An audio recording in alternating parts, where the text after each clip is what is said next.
कौन सा टेस्ट कराने का था? वैसे वो दादी का दे गया था, नहीं तो नहीं निकलते हैं वैसे हम लोग घर से बाहर। नहीं ये है।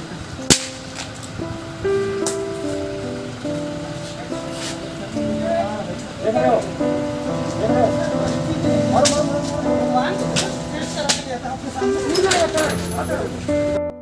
दोस्तों, आज दिन में सोशल मीडिया में एक खबर चल रही थी जिसमें दिख रहा था कि सूरजपुर जिले के collector Ranveer Sharma Covid protocol नियमों का पालन कराने के लिए अपने अधिकारियों के साथ सड़क पर उतरे हुए थे और साथ ही साथ जो लोग इस नियम का पालन नहीं कर रहे थे उनको वो अपने साथ में चल रहे पुलिसकर्मियों के द्वारा लाठी के द्वारा पिटवा रहे थे। इसमें से कुछ ऐसे लोग भी थे जो ज़रूरत के लिए निकले थे और इन्हीं में से एक व्यक्ति ऐसा था जो अपनी दादी को कोविड हॉस्पिटल में खाना पहुंचाकर और बाद में उनके ब्लड का सैंपल लैब में जमा करवाकर उस लैब से रसीद लेकर वापस घर की तरफ लौट रहा था। जब वो वापस घर की तरफ लौट रहा था तो कलेक्टर रणवीर शर्मा ने उसको रास्ते में ही रोक लिया और इसके बाद जो दृश्य सामने आया है उसने मुझे ये वीडियो बनाने के लिए मजबूर किया है। कलेक्टर रणवीर शर्मा ने न सिर्फ उस व्यक्ति का मोबाइल लेकर पटक के ज़मीन पर छोड़ दिया, साथ ही साथ कलेक्टर ने सरेराह उस व्यक्ति को थप्पड़ भी मार दिया। एक लोक सेवक के द्वारा जो अपने पद पर पदस्थ है और कर्तव्यों का निर्वहन कर रहा है उसको नियमों के अनुसार काम करने का पूरा अधिकार है, लेकिन किसी भी व्यक्ति को इस तरह से सरेराह थप्पड़ मारने का अधिकार उसको नहीं है। बीइंग अ जर्नलिस्ट और साथ ही साथ एक लॉ स्कॉलर होने के नाते मुझे लगा इस बात की जानकारी आपको देनी चाहिए। जिस तरह से कलेक्टर ने सरेराह इस व्यक्ति को थप्पड़ मारा है और साथ ही साथ उसका मोबाइल जमीन पर पटक दिया है, ये कहीं से भी लॉफुल एक्टिविटी नहीं है।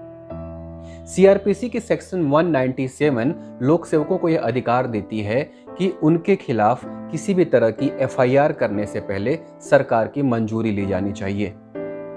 लेकिन ये लॉ तब लागू होता है जब वह लोक सेवक अपने कर्तव्यों का सही तरीके से निर्वहन कर रहा है।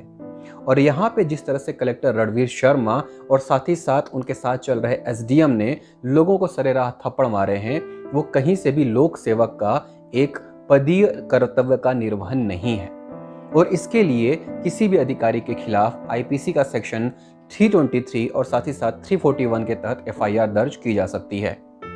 पुलिस को भी थाने में किसी को मारने का अधिकार नहीं है, उसके खिलाफ भी एफआईआर दर्ज हो सकती है। और केरल हाई कोर्ट का एक मामला आपको बताऊं तो ऐसा ही एक मामला हुआ था जिसमें एक लोक सेवक ने एक व्यक्ति को थप्पड़ मारा था और बाद में उस व्यक्ति ने कोर्ट में जाके इस पूरे मामले के लिए याचिका दाखिल की और याचिका ने उस पुलिस अधिकारी के खिलाफ एफआईआर दर्ज करने का आदेश दिया। जबकि उस लोक सेवक ने कोर्ट में यह दलील दी कि सीआरपीसी के सेक्शन 197 के अंतर्गत उसके ऊपर एफआईआर दर्ज करने से पहले सरकार की मंजूरी ली जानी चाहिए। लेकिन कोर्ट ने कहा कि जिस तरह का कर्तव्य आपको पालन करना चाहिए था आपने उससे उलट अपने आचरण के विपरीत काम किया है, इसलिए आपके खिलाफ यह जो सीआरपीसी के सेक्शन 197 है उसके तहत आपको छूट नहीं दी जा सकती। कोविड नियमों का प्रोटोकॉल कराना अच्छी बात है, उनको दंड देना भी प्रावधान है। पेंडेमिक एक्ट में ऐसी बातें हैं जिनके खिलाफ आप उनके खिलाफ दंड दे सकते हैं, लेकिन सरेराह थप्पड़ मारना, किसी एक व्यक्ति का मोबाइल तोड़ देना, लॉकडाउन की वजह से सब लोग अपने घरों में हैं, सबके साथ आर्थिक समस्या है, इसके का वजह से एक व्यक्ति जिसका मोबाइल 10 से 20 हज़ार रुपए के आसपास का होगा उसको पटक के तोड़ देना, ये सारे के सारे कृत्य अमानवीय हैं और अनलॉफुल हैं। वीडियो देख के आपकी भी जो आंखें हैं पसीज जाएंगी। वैसे वो दादी का दे गया था, नहीं तो नहीं निकलते हैं वैसे हम लोग घर से बाहर, इसीलिए। नहीं ये है।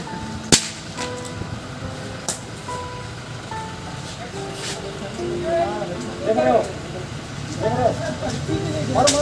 भगवान टेस्ट कराने गया था आपके सामने। तो मुझे ऐसा लगा कि इस पूरे मामले में कानूनी जानकारी के साथ साथ आपको ये वीडियो भी दिखाना चाहिए कि कैसे लोक सेवक अपने पदीय कर्तव्यों का निर्वहन करना भूल जाते हैं और अपना व्यक्तिगत गुस्सा आम लोगों पर उतारते हैं। और हैरान करने वाली बात तो ये है कि इन सब मामलों में सरकार भी आंख मूंदे रहती है और विपक्ष भी न जाने कहाँ सोया रहता है। उम्मीद करता हूं ये वीडियो, ये जानकारी आपको पसंद आई होगी और साथ ही साथ मेरा ये भी मानना है कि आप इस तरह के कृत्य का जितनी निंदा करें, जितना विरोध करें वो उतना ही कम है। तो सेफ रहिए, सुरक्षित रहिए। धन्यवाद।